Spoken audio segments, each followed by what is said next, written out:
Hi everybody, part 2. I'm just looking at the yoke and the headstock, see how they marry up with the old CX frame. Now I know I said to everyone the best way to do this is to go on a fork, triple tree, yoke, whatever you want to call it, comparison site, and they tell you, you put in the bike you've got, and they give you a list of compatible bikes that will fit your bike. Now I was just looking at this this headstock because it came with the KTM, to see if I could adapt this before I go and look at buying a set of GSXR or CBR forks. I think the GSXR 600 goes straight on. Anyway, so if you look at this,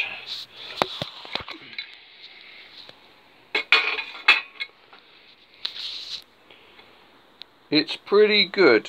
Now what you have to do, I'll show you the little diagram. You have to, this is the headstock on the CX, so you have to measure. You can buy yourself a cheap set of vernier gauge. I got mine from Lidl's, they had them in there. So hold on a second, hold on.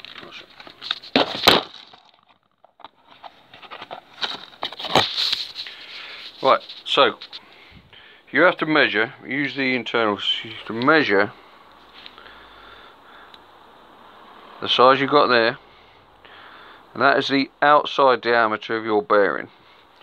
You do the same on the bottom. Now on the CX, the top bearing is slightly different to the bottom bearing. Now modern bikes generally, I think, are the same top and bottom nowadays, and the same internal top and bottom.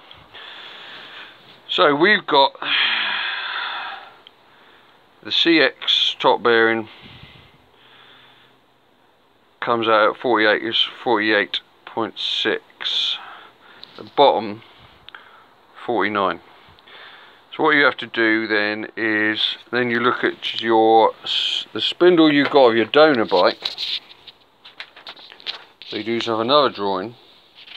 Now that bike is 30 and 30. So then you do another thing, you need a top bearing 30mm inside, 48.6, 49. I reckon they'll probably come up with a 50mm, and a 50 is the bottom.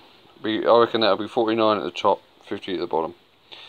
So what you do is then you phone a bearing supplier and you see what he's got. If he's got a bearing with a 30 internal, 49 external, 30 internal, 50 external.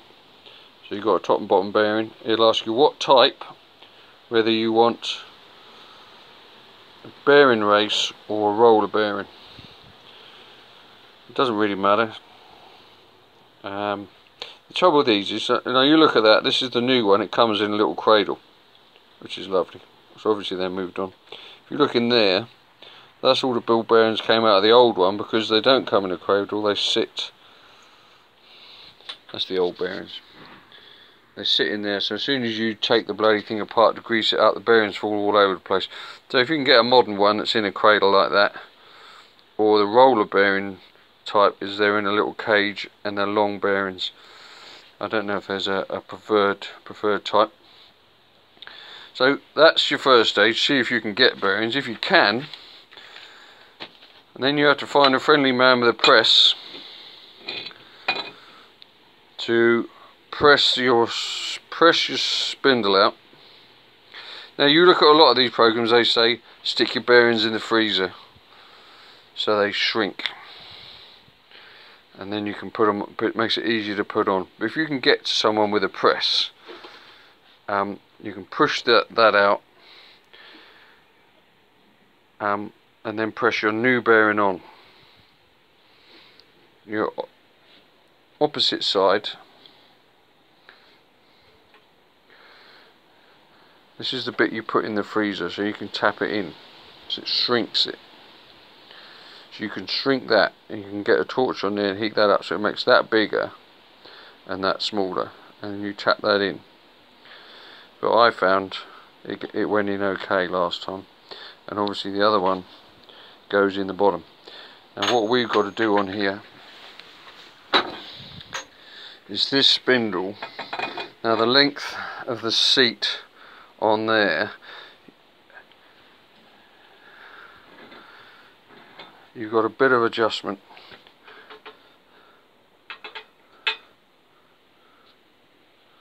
Where it goes, I think I put packers in there to bring the bearing down to the base, because the spindle was slightly longer, and then you get perfect fit.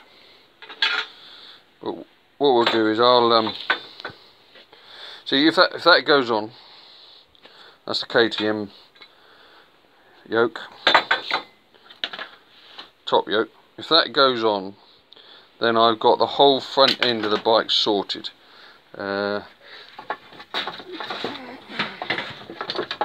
Bear with me.